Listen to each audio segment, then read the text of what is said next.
Bonjour à toutes et tous, bienvenue sur Okidoki Tech, la chaîne qui vous parle de high-tech, de santé connectée et de mobilité verte. On se retrouve aujourd'hui pour une nouvelle vidéo dans la rubrique Quelle alternative au Tesla Model Y. Du coup, on avait vu dans la précédente vidéo les alternatives de constructeurs européens. Maintenant, on va voir les alternatives euh, des constructeurs non européens, c'est-à-dire américains et asiatiques, coréens et chinois pour l'essentiel. Et on va se concentrer bien sûr aux alternatives crédibles face au modèle Y. Comme je l'entends, la MG4 n'est ni une alternative au modèle 3, ni une alternative au modèle Y. Ce n'est pas la même catégorie. C'est comme comparer des choux avec des carottes. Ce n'est pas pareil. Il faut un peu de sérieux. Et beaucoup de médias dont je ne citerai pas confondent un peu tout. Dans l'automobile est régulée en segments A, B, C, D, E, etc. Et nous, là, on va se concentrer sur les SUV familiaux, d'une taille aux alentours de 4,70 m à 4,90 m. Quand je vois certaines vidéos de confrères youtubeurs ou bien de journalistes, c'est de pire en pire. Ils comparent des modèles Y et des modèles 3 à des Mégane E-Tech ou à des Cupra Born. Ce n'est pas la même catégorie, je le rappelle.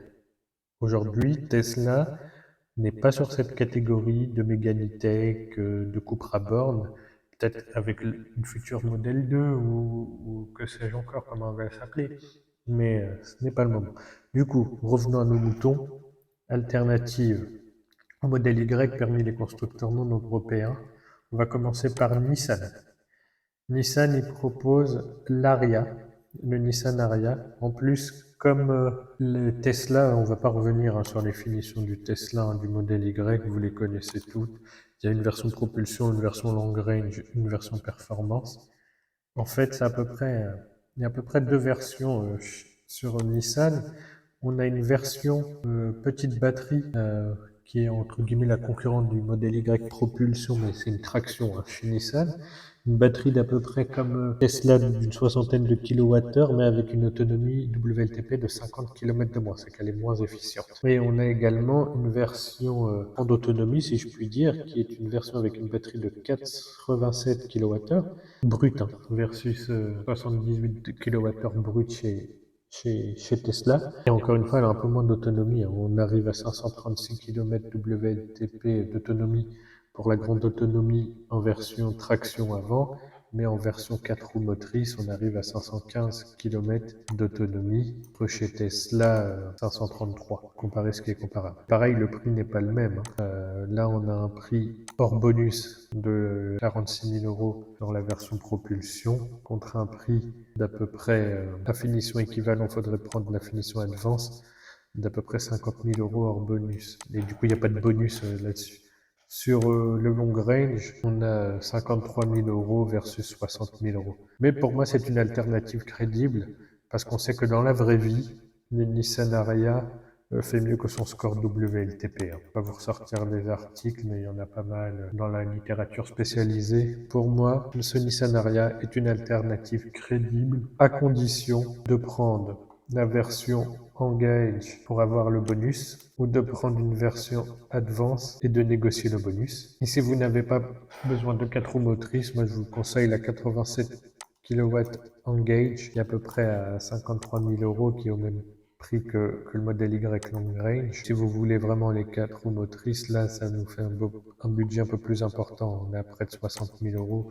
61 000 €, soit presque que 8 000 € d'écart. 8 000 €, ça vous fait pas mal de vacances, de travaux ou d'autres. Mais pour moi, je retiens que Nissan Ariya, selon la littérature spécialisée, fait très bien niveau consommation. Un bon voyageur au long cours. La fiabilité Nissan n'est plus approuvée. Un réseau de concessionnaires partout pour ceux qui sont ils aiment bien les concessions physiques. En plus, ça peut s'entretenir chez Renault. C'est à peu près, c'est le même groupe. Voilà. Pour moi, une alternative au modèle Y crédible, oui, on peut s'orienter vers un Nissan Ariya. Et j'en ai vu en vrai, le design en vrai, il rend pas mal. Il est même plus statutaire que ce modèle Y. Dans les autres alternatives, on a la Kia EV6 qu'on ne présente plus. Il existe en version propulsion ou en version motrice.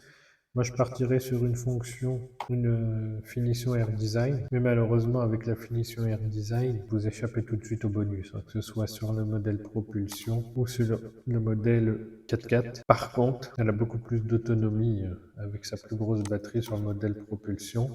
Elle a une architecture 800 volts, du coup, un 10-80% beaucoup plus rapide que le modèle Y. L'inconvénient, c'est que les délais pour avoir une V6 sont très longs. Au début, je m'orientais avant le modèle Y long grade que j'ai actuellement, je m'orientais vers une V6 GT Line, 4 roues motrices, parce que comme je vous ai dit, j'ai besoin de 4 roues motrices. Mais malheureusement, avec plus d'un an de délai, à l'époque, moi j'étais sur un délai de 6 mois sur mon modèle Y.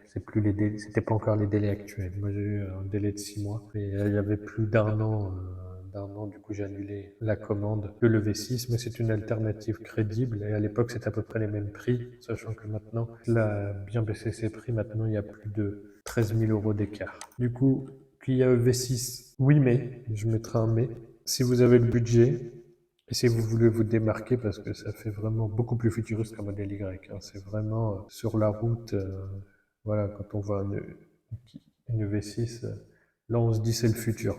Chez le cousin Hyundai, on a la Ioniq 5. La Ioniq 5, c'est une alternative au modèle Y. Oui, crédible.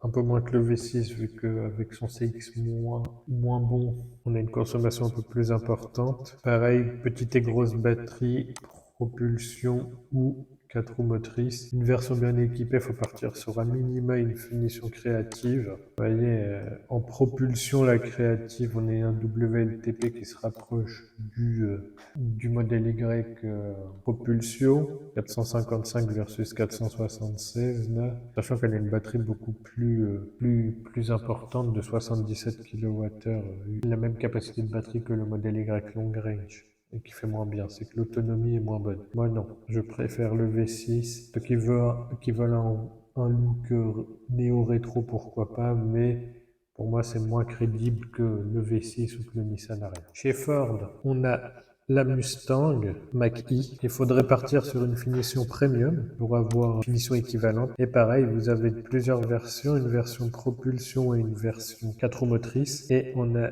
deux batteries standard range et extend range, et elles sont accessibles avec les deux. En fait, l'avantage, contrairement à Tesla, où pour réduire les coûts, ils vous proposent pas, vous pouvez pas choisir une grande batterie avec une propulsion, une petite batterie avec une 4 roues motrices. Voilà, vous avez des normes pour réduire leurs coûts. Ce qui fait que ce n'est pas un constructeur traditionnel, vous avez beaucoup moins de choix. Ça peut en rebuter certains. Chez Ford, vous avez le choix entre petite et grande batterie, propulsion ou 4 roues motrices.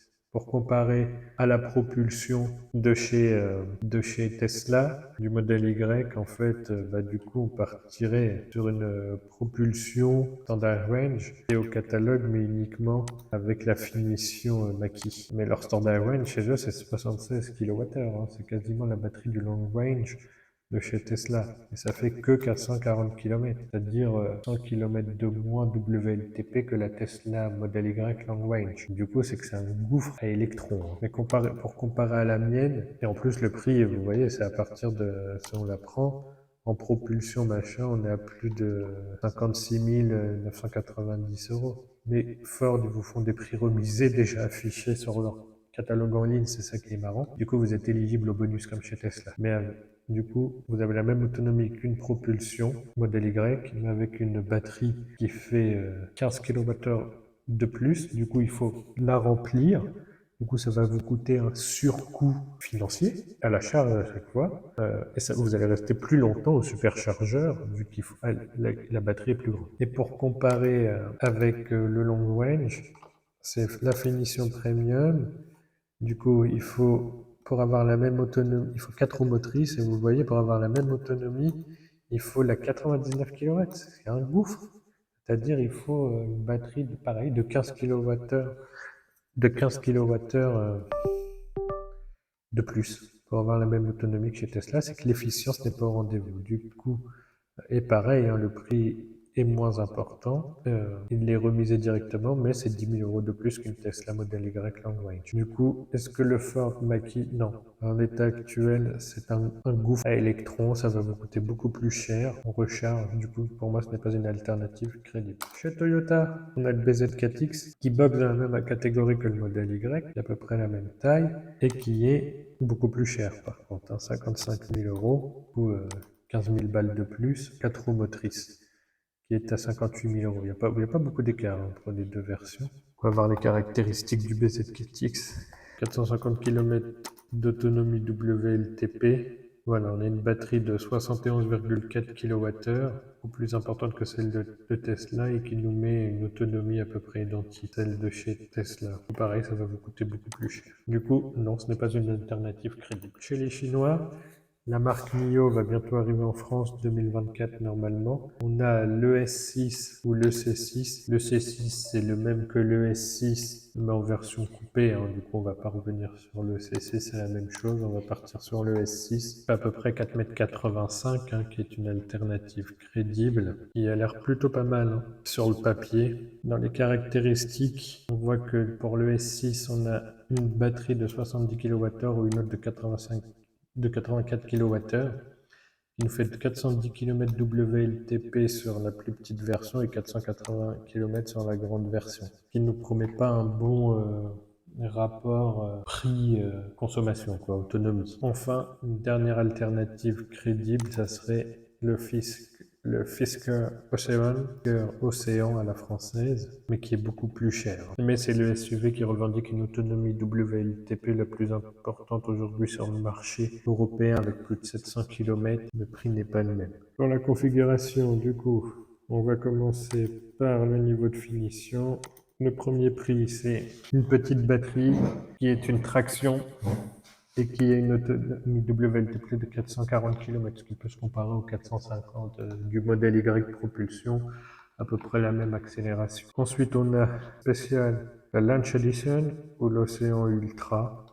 Si on passe à l'Océan Ultra, on a une batterie Hyper Range, transmission intégrale, 610 km d'autonomie. En version extrême, on a 707 km d'autonomie. Et c'est plus le même prix, là on est à plus de 75 000 €.